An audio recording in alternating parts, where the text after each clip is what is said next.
Fala pessoal, sejam muito bem-vindos a mais um dos nossos Cripto Hoje aqui, dia 31 de outubro. Estamos com, nesse momento, 84.500 inscritos no canal. A semana passada foi muito boa, cara, em ganho de inscritos, então agradecer para todo mundo que está ajudando aí na nossa campanha.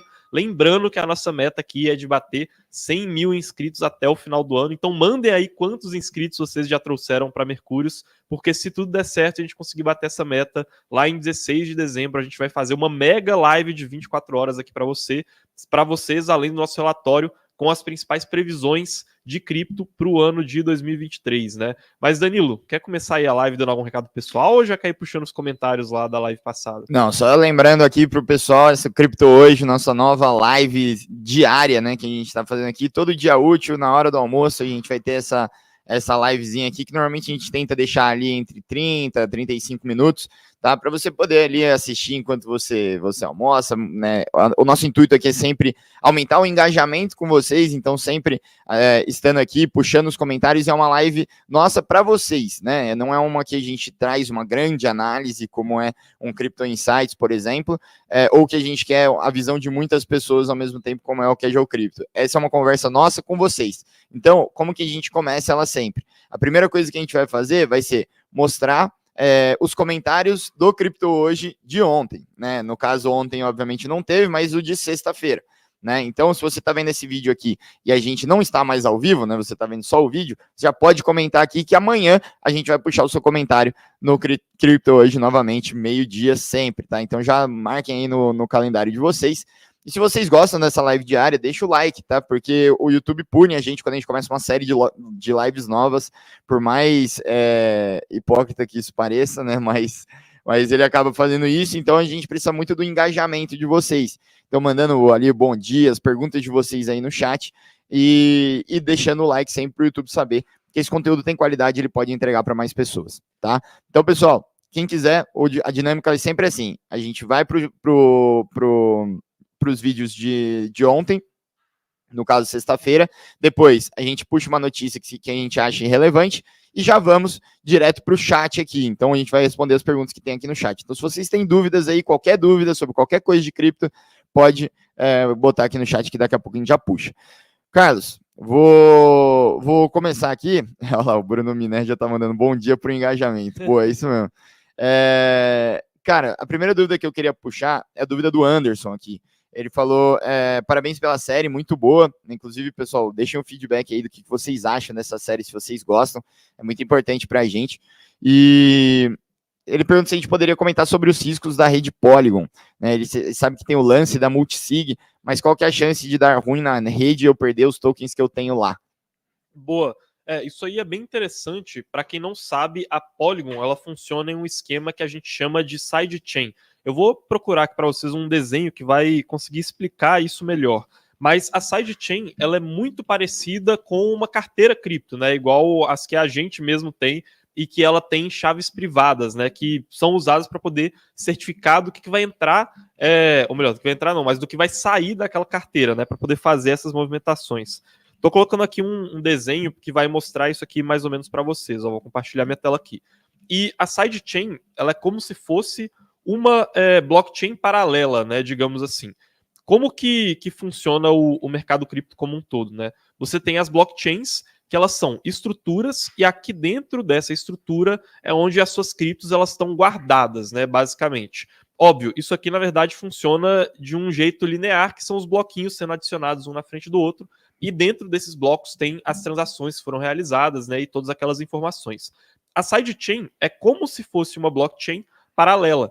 Então, eles criam ela por quê? Para poder fazer coisas que a gente, por limitações tecnológicas, não consegue fazer dentro da blockchain principal. Como é o caso de transações mais rápidas e mais baratas, né? E a Polygon foi uma das que entrou nesse caminho de fazer sidechains. A gente fala muito de roll-ups, mas os roll-ups eles são uma coisa um pouco mais recente e eles ainda têm muito mais desafios tecnológicos para resolver. A sidechain ela é muito criticada por conta da estrutura de segurança delas, que eu vou explicar daqui a pouco, mas ela é muito benéfica no sentido de ser fácil de fazer E ali dentro da sidechain, como é o seu mundinho, como você faz as suas regras, você é muito livre para poder inventar várias coisas. Então, até o próprio Bitcoin, ele tem sidechains para poder fazer contratos inteligentes, né, por exemplo. Então, é realmente uma estrutura que te dá muita flexibilidade. Qual que é o problema de segurança das sidechains e por que elas são tão criticadas, né? Que eu falei que ela parece uma carteira. Essa ponte aqui, ela é feita por meio de uma estrutura que a gente chama de multisig. Normalmente, quando a gente vai usar a MetaMask ou então alguma carteira de criptos, ela é uma carteira que tem uma assinatura só. Então, ela tem a sua chave privada e essa chave privada ela vai te permitir fazer as movimentações das criptos que estão guardadas dentro daquela carteira. Só que também tem como a gente criar uma coisa que chama multisig. O que é uma multisig? É uma carteira que ela tem várias assinaturas e ela tem uma regra própria. Então a gente consegue fazer uma carteira que ela vai ter 8 assinaturas e para você movimentar ela você precisa de 5 assinaturas. Ou então ela tem 3 assinaturas e para movimentar você precisa de 3 assinaturas, de 2 assinaturas, por exemplo, né? Ou de 3 ou de uma.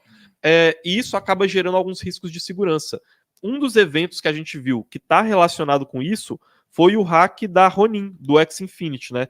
Então, a Ronin, ela sofreu um hack que passou da casa de 600 milhões de dólares, porque essa ponte aqui, que era essa multisig, essa carteira de várias assinaturas, ela foi fragilizada porque as chaves elas foram acessadas pelo hacker, né?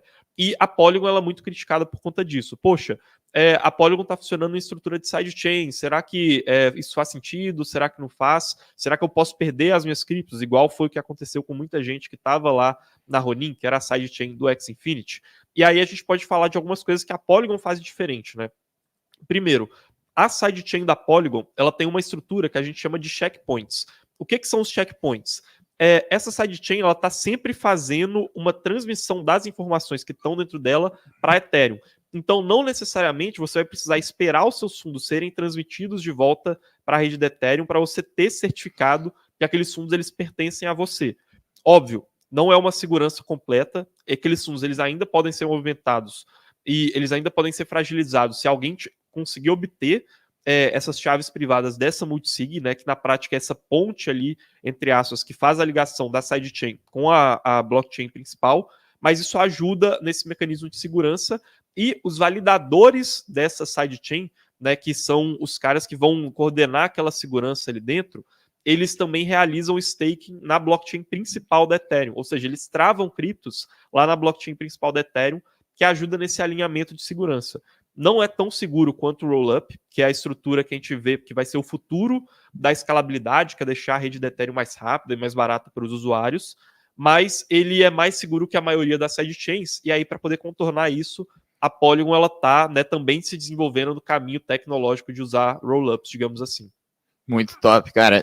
Vamos mudar um pouquinho agora o assunto, vamos falar de Web3, o Felipe Andrew aqui que já está toda hora aqui com a gente, né? Até mandou um olha, eu de novo aqui. Estão me ajudando muito a sanar minhas dúvidas, né? Mas enfim, bora para a dúvida. Que a Web 3.0 é o futuro, nós já sabemos. Agora, navegadores que prometem privacidade e ganhos para usar podem ser uma boa para a Web 3? Tokens como BAT ou DEC são boas ou é muito cedo para dizer? Eu acho que é muito cedo para dizer em termos de qual vai ser o vencedor dessa corrida, tá?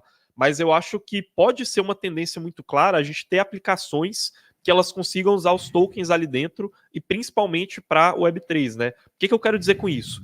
É a gente pegar as empresas que existem hoje na internet normal, que a gente conhece, essa internet que ela funciona de uma forma mais centralizada, e fazer uma versão dessas empresas que vai funcionar dentro de Web3. Vou dar um exemplo para vocês, né? Existe um concorrente do YouTube que eu já cheguei a ver uma vez, que eles estavam se desenvolvendo em Web3 e como que funcionava a dinâmica deles. Quando você era um produtor de vídeo e fazia vídeos para essa plataforma, você recebia o token daquela plataforma, né, a criptomoeda própria deles. E, em contrapartida, também existiam os anúncios dentro dessa plataforma, da mesma forma que existe aqui no YouTube. Só que para poder pagar pelo espaço desses anúncios, você precisava usar a cripto que era entregue para o cara que era um produtor de conteúdo. e aí você criava uma dinâmica circular ali e de alinhamento de incentivos. Então, quanto mais o cara tá dentro daquela plataforma produzindo conteúdo, mais ele quer que o conteúdo seja bom, porque o anúncio dele vai ser negociado por um preço mais alto dentro do mercado. E aí isso vai fazendo a economia girar. Eu lembro até que na época, depois, essa plataforma ela teve alguns problemas de sustentabilidade econômica, de infraestrutura, e ela acabou caindo um pouco assim em esquecimento, mas aí foram surgindo algumas concorrentes, né? Então, eu acho que essa dinâmica de a gente ter plataformas em Web3, que elas vão ter produtores de conteúdo, e esses produtores de conteúdo, eles vão ter um alinhamento para tornar o espaço de anúncio e de outras coisas dentro daquela plataforma mais caro, porque eles vão querer produzir um conteúdo melhor.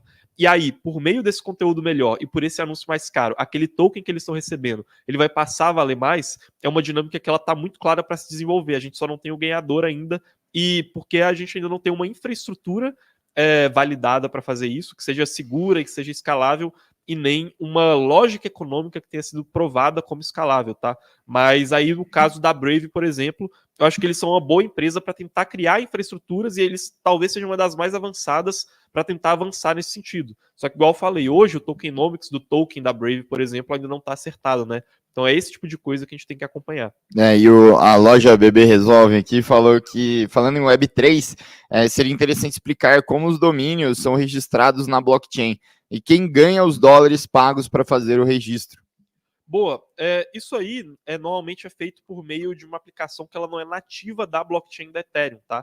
Então, o que é mais conhecido no caso é o ENS, e esse registro de domínios ele é feito numa lógica própria em que uma parte é um custo que ele não é relativamente tão alto, tá?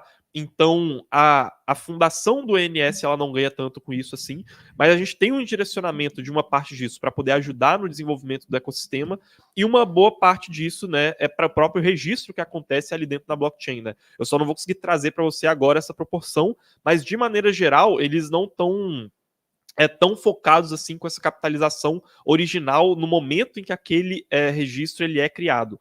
Normalmente, quando a gente vê registros sendo comprados por milhares de dólares, é porque você está negociando ele no mercado secundário. Então, alguma outra pessoa já registrou aquele domínio primeiro, pagando mais barato, pagando majoritariamente a taxa para a criação do NFT para o registro na blockchain, e aí depois ela vai negociar ele no mercado secundário com um valor mais alto, e aí esses dólares eles estão sendo transferidos para a pessoa que tá vendendo ele, né, digamos assim. Tô até vendo ali que ele falou, além do ENS, né, para poder, sobre os registros .cripto, por exemplo, realmente vai variar de acordo com a estrutura de aplicação que eles criaram, né. Então, cada uma dessas infraestruturas para registrar domínio vai ter uma lógica diferente, digamos assim. Agora, será que dá para a gente ganhar dinheiro com esses domínios, né? Até uma coisa que a gente estava falando na live que a gente acabou de fazer ali no Instagram com o Kryptoninja e com o Max da Astra Crypto, que são dois dos melhores influenciadores que a gente tem aqui no Brasil para falar de NFTs, e eu fiz essa pergunta para eles, né? E o que eles falaram, que também faz todo sentido com o que o fundador do ENS e o CEO do ENS falou para a gente quando a gente estava lá em Bogotá, na Colômbia, na DevCon, que era o maior evento de cripto do mundo, né? É que existe muita especulação ainda no mercado, tá? Então, nem da perspectiva do pessoal que está criando a infraestrutura, nem da perspectiva de quem está mais inserido nesse mercado de NFTs, faz sentido você ficar tradando e comprando e fazendo especulação em cima de domínios. O que faz sentido realmente é você pegar esse domínio e aí fazer alguma construção com ele, de preferência que se ligue com a infraestrutura que a gente tem hoje na internet Web 2. Uhum. Boa, cara, muito, muito bacana. Assim, o Iago tá perguntando só se a concorrente do YouTube é a Cos.tv que você tá falando, né? E se a gente tem clone do canal de vocês lá, eu gosto muito da Cos, ele falou. Não é a Cos, mas é porque já existe mais de uma plataforma que faz essa dinâmica, tá? Agora me fugiu o nome de qual era, Live mas... Peer. Tem mais de uma, assim. Uhum. Essa aí que você falou também, mas o que interessa aqui é mais essa dinâmica, porque até agora eu não vi nenhuma delas que conseguiu emplacar de fato para essa lógica entre fazer conteúdo lá e conseguir fazer os anúncios lá valerem mais, também se relacionar com pessoas tendo uma demanda para poder usar esses anúncios, tá? Mas a lógica, de maneira geral, eu acho que ela pode ser refinada para poder fazer sentido. Legal, vamos puxando então aqui mais algumas dúvidas do vídeo de sexta-feira. Pessoal, lembrem, podem mandar aqui no chat qualquer dúvida que vocês tiverem que a gente vai puxando aqui. Essa é uma live que é feita para vocês, né? Então lembrem de deixar o like também, né? 154 pessoas assistindo e só 68 likes. Vamos, né, passar de 100 likes, pelo amor de Deus, hein, pessoal? A dúvida que eu queria puxar agora, Carlos, é a da Isabela. Ela falou lá, pessoal, assisti as aulas sobre custódia de vocês, né? E gostei muito. Tem um pouco do receio de usar as wallets e cair em golpes, né? Como assinar algo indevido ou poder ter algum vírus no computador que possa descobrir senhas quando eu as digitar. Que cuidados vocês tomam em relação a isso? Um antivírus pago ou gratuito no computador é suficiente para evitar que as senhas sejam descobertas ao serem digitadas? Já vi um caso em que um arquivo baixado no PC anteriormente continha um vírus que drenou a carteira e perguntou se a gente poderia passar alguma recomendação quanto a isso. Muito obrigado pelos conhecimentos passados e desejo todo sucesso a toda a equipe.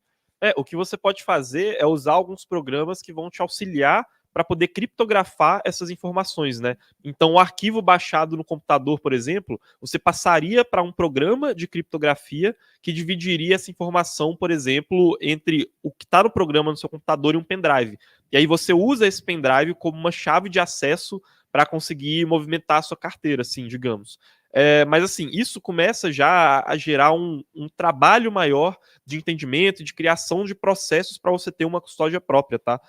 Na prática, assim, eu já vi muito mais pessoas perdendo dinheiro porque estavam fazendo a custódia dos seus ativos e fizeram de uma maneira indevida, do que porque tinham colocado os ativos na corretora e essa corretora foi hackeada, ou então ela sequestrou o dinheiro dele, né, os fundos e etc. Então, normalmente é mais simples você fazer a gestão das suas senhas em uma corretora, que é criar um e-mail próprio para cripto, não usar a mesma senha que você usa em várias corretoras diferentes, né? Ter uma tag registrada específica para aquele e-mail, ter um agregador de senhas seguros, né? Fazer todo esse processo, às vezes pode fazer mais sentido, tá? Se você não quer ter todo esse trabalho.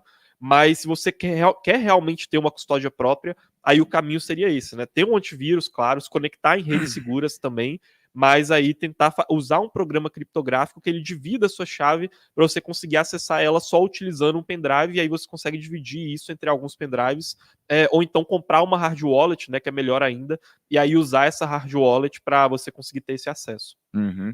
Não, perfeito. Se vocês quiserem assistir aí o curso de custódia, né, que a Isabela assistiu, vocês têm que virar Mercúrios Pro, né? Sendo Mercúrios Pro, nossa assinatura Pro, né, a mais completa que tem aí no mercado, a gente disponibiliza todos os cursos que a gente já gravou. Tem curso de custódia, tem curso de como montar a carteira, tem curso de como analisar fundamentalmente as moedas que a gente tem hoje em dia, né? A gente tem também toda a parte de relatórios, então uma vez por semana você recebe o relatório da carteira perfeita, você tem live de assinantes exclusivos e também tem direito aí ao evento exclusivo dos assinantes no final do ano, agora dia 3 de dezembro, presencial, eu conhecer todo o time da Mercúrios, passar o dia inteiro lá, tendo muito conteúdo, painel, palestra, networking e depois até um after com os drinks lá, né, Carlos? Uma festinha que a gente está montando aí para vocês. De forma totalmente ali gratuita para quem é assinante nosso. Você tem que virar Mercúrios Pro. Então já mandaram aqui o link no chat também, mas ele está sempre aqui, é o único link que tem na descrição. Beleza? Carlos, deixa eu puxar mais uma aqui que eu tinha, que é a seguinte.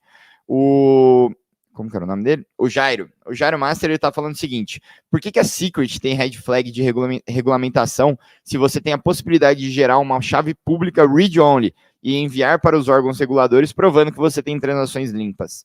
Boa, é porque a gente tem a possibilidade de fazer isso sem essa chave pública, né? Então, essa que é a grande questão. Então, você usando ali o Tornado Cash, teoricamente, você poderia tentar achar formas de, poxa, eu vou usar ele, mas vou tentar comprovar, passando o acesso da minha conta e das minhas transações para o regulador, e aí eu vou tentar provar que eu não fiz uma lavagem de dinheiro, né, por exemplo. Mas isso é uma possibilidade, né? Não é nada que seja garantido, e a gente ainda não sabe qual que vai ser o alcance disso. E aí, por conta dessa dificuldade de ver o alcance, a gente ainda tem um pouco de pé atrás com a Secret em risco regulatório. Mas não significa que isso não seja relevante, tá? Até o nome ali de quem puxou isso, deixa eu só ver, o Jairo, tá? Jairo, não significa que isso não seja relevante, tá? Na verdade, esse desenvolvimento que a Secret está fazendo, se ela conseguir de fato emplacar isso, e principalmente para clientes institucionais, e para uso de identidade também na Web3, isso pode se tornar muito relevante, tá? E tirar esse risco regulatório que ela tem, porque ela passa a ser vista como, ao invés de uma cripto que está usando o arcabouço dela de privacidade para poder burlar a regulação, como a cripto está fazendo isso para poder ajudar a regulação com o uso de privacidade, que é o que a Polygon, por exemplo, está tentando fazer usando o Polygon ID, que é uma construção que vai te ajudar a certificar que a sua privacidade está sendo verificada ali dentro da blockchain, mas que ao mesmo tempo que você tem a sua privacidade resguardada, você também consegue comprovar alguns dados sem revelar outros dados sobre você, né?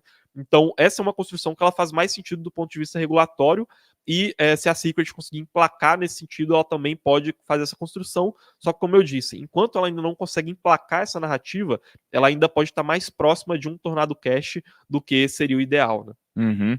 Perfeito. Agora vamos puxando as dúvidas aqui do pessoal do chat, né? Que tá aqui ao vivo com a gente. 154 pessoas que estão aqui com a gente. E 98 likes, pessoal. Vamos passar aí de 100 likes. Quem chegou aí, tá gostando. Se a gente ensinou alguma coisa para você, deixa um like, que ajuda muito a gente na divulgação aqui, tá, pessoal? O Jadson, ele tá perguntando o seguinte: obrigado por todo o conteúdo que vocês passam. A pergunta que eu tenho é: quais pessoas relevantes no mundo cripto que vocês seguem no Twitter? Essa é uma pergunta muito legal, né? Que eu tenho utilizado bastante, assim, essa rede social, né? Acaba que até na parte de análise, né, Carlos, ela é bem importante, assim, pra gente. O Orlando sempre passa aqui a lista do pessoal, né? Uma coisa que eu falo para quem, quando eu encontro as pessoas, assim, entra no perfil do Orlando, vê quem ele segue e segue também. Que é bem legal. Você tem algumas dicas aí pro que o pessoal pode seguir? Deixa eu pegar aqui uma das listas que eu tenho aqui, que é com base em cripto, tá? Duas listas, na verdade. Uma delas eu vou até passar para vocês o link, tá? Deixa eu pegar aqui. Boa, achei aqui. Tô mandando o link para vocês aqui no comentário. Aí vocês me confirmem se vocês conseguiram acessar, tá? E deixa eu compartilhar aqui minha tela para vocês. Essa aqui é uma lista, tá, de informações de cripto que a gente conseguiu organizar aqui dentro. E ela tem alguns caras relevantes, assim, que dá pra gente seguir aqui. E aí, de maneira geral, deixa eu ver. Esse aqui acho que são as pessoas que estão seguindo ela, né? Deixa eu ver se eu consigo encontrar aqui. Seguidores. Eu não tô conseguindo separar aqui exatamente quais que são as pessoas dentro da lista e quais que são as pessoas de fora, tá? Mas deixa eu conseguir pegar aqui algumas pessoas que sejam interessantes aqui. Ó, a gente tem aqui, e aí nesse link, por exemplo, a Polínia, que é uma pessoa, né, uma conta muito boa, que fala ali sobre infraestrutura no mercado cripto. A gente tem aqui o Olympio.eth, que ele é muito focado em falar de airdrops, né, de criptos que vão ser lançadas e como que a gente consegue tentar concorrer para poder ganhar elas. Tem a MU, por exemplo, que ela é uma pessoa que está muito dentro da questão de fundos de venture capital e também desenvolvimento de tecnologia para games, então é uma pessoa relevante de se seguir. Tem o John Wang, que também é um cara que fala muito sobre infraestrutura e ele fala sobre isso de uma maneira muito simples, assim, então que é bem fácil de seguir, tá? E aí que é muito relevante. Essa lista aqui, vocês vão encontrar várias pessoas que elas são relevantes nas suas determinadas áreas, né? Então é bem interessante, assim, de seguir esse pessoal. E além deles, assim, né, se eu tivesse que citar só alguns que valem a pena seguir, cara, eu falaria do Hasu, que é um dos maiores analistas que existem de cripto hoje, então ele tá ali na Paradigm Capital, né? Tá também fazendo parte da construção do Flashbots, né? E da Lido Finance também. Então, como conselheiro ali envolvido, então é um cara bem relevante. O Vitalik, que é um dos caras mais relevantes para falar de inovações que estão surgindo dentro do mercado.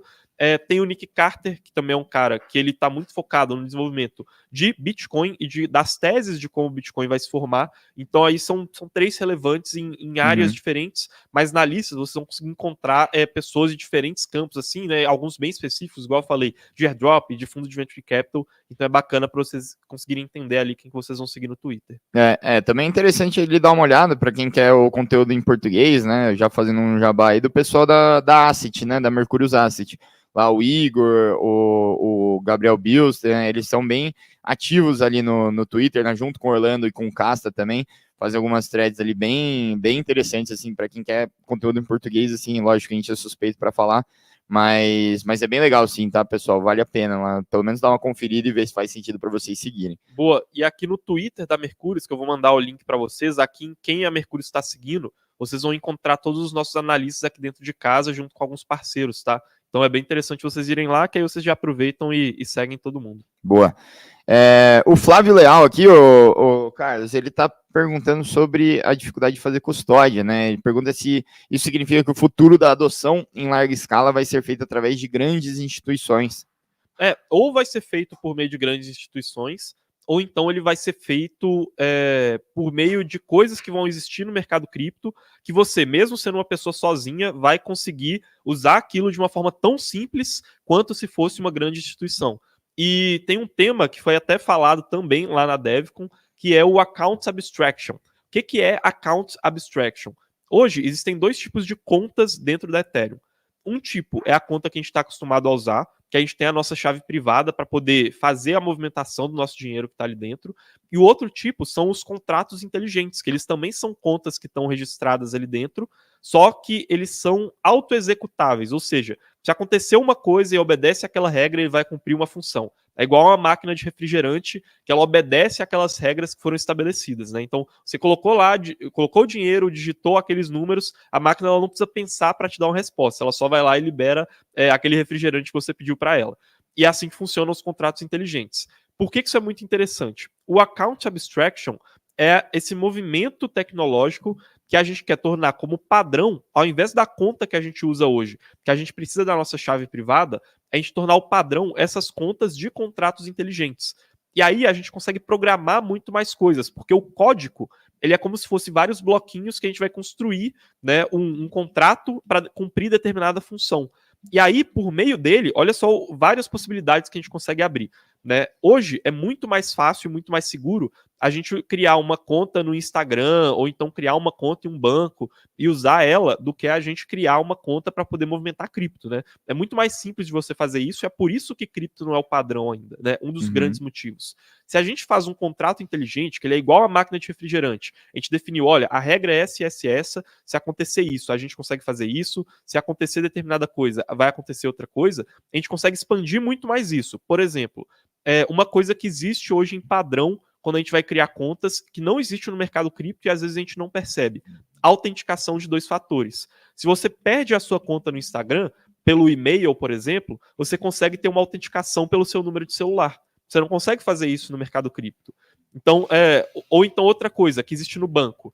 No banco, se você faz um Pix que ele está meio suspeito, ou então se você faz várias movimentações ali no seu cartão de crédito e aquilo ali está meio estranho, o seu banco vai falar, cara, vou bloquear o saque aqui durante 24 horas. Espera aí que hoje já deu o limite, porque isso aqui tá meio estranho. Se a gente conseguir transformar, ao invés da gente usar a conta com a chave privada, que é o padrão que a gente usa hoje, em uma conta de contrato inteligente, a gente vai conseguir programar várias funções parecidas com isso. Você vai conseguir programar sua conta em cripto para, no seu telefone, no seu dispositivo, ela ter algumas funções, no seu computador ela vai ter outras autorizações, então se o seu celular for roubado, ele tiver com a sua MetaMask, vai ter limitações do que a gente consegue fazer ali dentro, e a gente consegue programar várias coisas que vão ser parecidas com o que existe hoje em Instagram, na conta do banco ali, que tornam isso mais simples. E a gente também consegue fazer vários padrões pré-estabelecidos para os usuários conseguirem usar ela. Então, o Account Abstraction, né, que é toda essa gama de tecnologias usando as contas de contratos inteligentes, podem ser um padrão, mas isso não é a prioridade de cripto hoje. E eu acho que a gente vai ver uma corrida, de um lado, entre as instituições centralizadas, que é o caso do Nubank, da XP, e do outro lado, essa corrida tecnológica para tentar tornar mais simples para o usuário fazer isso de uma forma descentralizada, né? Mas gravem esse termo, né? Account Abstraction. Se você tiver que escrever alguma coisa para poder lembrar para criptos para os próximos anos, isso aí vai ser uma coisa que pode emplacar muito e as aplicações que conseguirem se adaptar com isso podem também capturar muito valor, porque é uma dor muito grande que pode ser resolvida, né? E é até interessante, né, que o Flávio ele também complementa que hoje a gente tem 2 milhões de pessoas que compraram criptomoedas através do Nubank, né? Estamos num bear market, exatamente. Eu acho que tanto o Nubank quanto o 99P e todas essas soluções que facilitam muito a entrada das pessoas em cripto, é muito interessante porque as pessoas começam, provavelmente compram muito pouco, né? Ali um ticket médio baixo, mas colocam o pezinho ali na água, né? Então acho que isso é o mais importante, começam a jogar o jogo. Né? Eu tinha até visto uma pesquisa que eu não sei quantos, acho que era tipo 50% das pessoas que compraram cripto pela primeira vez. Então, assim, foi realmente aumentar o número de pessoas no mercado de cripto. Não foi simplesmente, sei lá, o Nubank roubando clientes do mercado Bitcoin, entende? Então, são novas pessoas expandindo ali por causa, basicamente, de UX e facilidade, né? O Carlos, eu ia puxar mais alguma aqui que eu tinha perdido, mas eu perdi aqui. O Jorman, ele falou, boa tarde, Danilo. O Cássio falou que a Binance tinha tipo um staking, que é tipo uma poupança. Pode dar uma análise melhor pra gente? A Binance, ela tem algumas coisas diferentes que funcionam ali dentro. Então, depois o Casta aqui, aliás, amanhã, né, terça-feira, é o Cripto Hoje com a presença fixa já do Castaneda, tá? Então amanhã eu vou estar aqui com ele para responder as dúvidas de vocês. E ele vai poder falar especificamente o que é isso, porque o que acontece? Staking poupança. Calma aí, vamos lá que tá difícil aqui. Staking poupança são algumas palavras que podem significar muitas coisas, tá? E a Binance, ela tem ali algumas funções que por trás dos panos, elas têm coisas complexas, mas pra gente que tá olhando pra tela, elas podem parecer mais simples, tá? Por exemplo, a Binance, ela tem tokens alavancados para você apostar na subida ou na alta do mercado. Por trás daqueles tokens está acontecendo uma coisa mega complexa envolvendo alavancagem e aposta de derivativos no mercado financeiro. E para o usuário final, aquilo parece muito mais simples, tá? Então, por conta disso, né, falando só assim, sobre um tipo de staking de poupança, eu não vou conseguir falar exatamente o que isso significa por trás dos panos, tá? Mas amanhã o Cássio, ele consegue explicar para vocês mais ou menos como que isso funciona, mas podem ser várias coisas acontecendo, porque a Binance, ela tem esse histórico para facilitar melhor o que está acontecendo para o usuário final. Perfeito, cara. O Alexandre aqui pergunta, boa tarde, a Shiba Inu pode começar a ser levada a sério, né? Essa ação do Elon Musk pode disparar e dar consistência para esse token?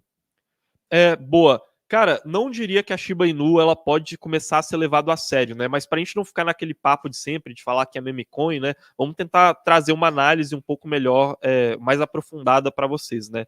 E eu acho que essa análise ela envolve muito as construções que a Shiba está fazendo. Porque o que acontece? A gente tem a meme coin mais famosa do mercado cripto, que são essas criptos que se valorizam por causa de pessoas fazendo memes, fazendo corrente na internet, compartilhando posts, que é a Dogecoin. A Dogecoin, ela foi criada como sendo um fork do Bitcoin, só que ela tem várias coisas que são diferentes, né? Então, o Bitcoin, ele só vai ser emitido até a gente ter 21 milhões de Bitcoin. Essa é a regra que está escrita lá no código. A Dogecoin, ela não tem esse limite estabelecido, pelo menos da última vez que eu vi, ela não tinha. E aí, depois, a gente teve a criação da Shiba Inu. E por que a Shiba Inu ela emplacou de um jeito diferente? Porque o pessoal começou a olhar para a Dogecoin, né? E a Shiba Inu, ela tem um cachorro que é até parecido com o cachorro da Dogecoin, era um meme parecido, só que ele falou, cara, a gente vai fazer uma Dogecoin com esteroides, a gente vai fazer uma Dogecoin que ela vai ser muito mais potente, e isso começou com o Elon Musk falando sobre, publicando uma foto de Shiba no Twitter dele. E depois que ele publicou essa foto, a Shiba Inu, que era para tentar ser uma Dogecoin com mais funcionalidades, ela disparou no mercado, e aí a gente começou a ter várias coisas sendo desenvolvidas lá dentro. Entre elas, eles começaram a desenvolver uma DEX própria. Então, cara, tem várias aplicações enormes hoje no mercado de cripto que são DEXs, né? Que a gente tem a Uniswap, a gente tem a SushiSwap, tem a PancakeSwap, que a DEX ela é um espaço para você comprar e vender suas criptos. E a Shiba Inu estava desenvolvendo um espaço próprio para isso. Eles estavam desenvolvendo também um espaço para compra e venda de NFTs. E a gente também tem, cara, aplicações enormes que fazem isso. Tem a OpenSea, tem a LuxHair, tem várias aplicações que hoje são focadas só em NFT. E aí você olha para a Shiba Inu e fala, cara, eles estão desenvolvendo um marketplace de NFT, estão desenvolvendo uma DEX, estão desenvolvendo várias coisas lá dentro. Será que vale a pena? Ou será que ela é só mais uma meme coin, né? Será que ela é só mais uma Dogecoin? E aí a gente tem que olhar as coisas um pouco mais a fundo, né? Hoje, as DEXs, né, o marketplace de NFTs, tudo que a Shiba Inu está desenvolvendo, não tem diferencial competitivo para poder competir com as estruturas que já são grandes e já estabelecidas no mercado, né?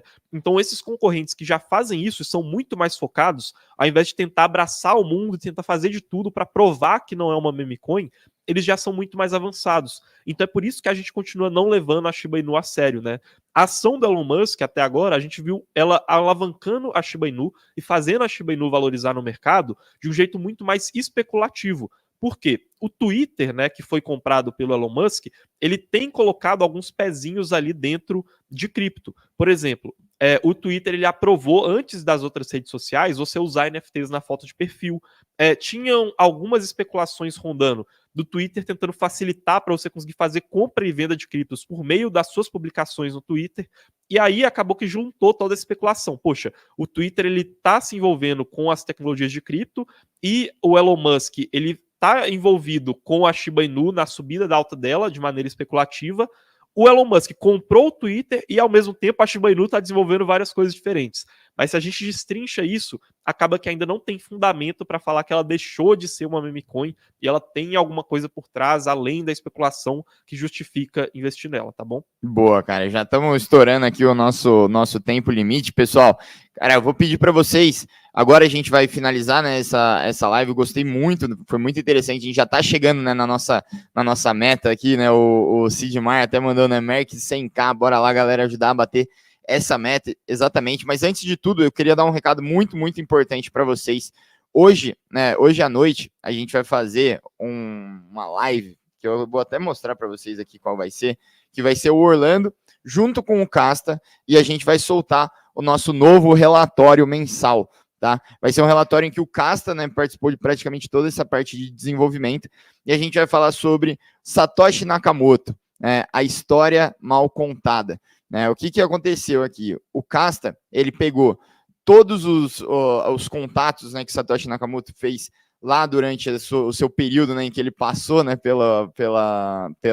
teve sua existência, né, ali no mundo online, né, passou pelos primeiros manuscritos deles e tudo mais, tudo que ele já falou na internet, começou a comparar isso com o que os bitcoins maximalistas falam hoje, né? Então a gente tem uma diferença muito grande, assim, do conceito do que é o Bitcoin para o próprio fundador, e a gente queria explorar isso na maior raiz possível, certo? Então hoje a gente vai fazer a live, né, durante o Crypto Insights, hoje 7 horas da noite, a live de lançamento desse relatório, que vai ser gratuito, né, para todo mundo que estiver lá.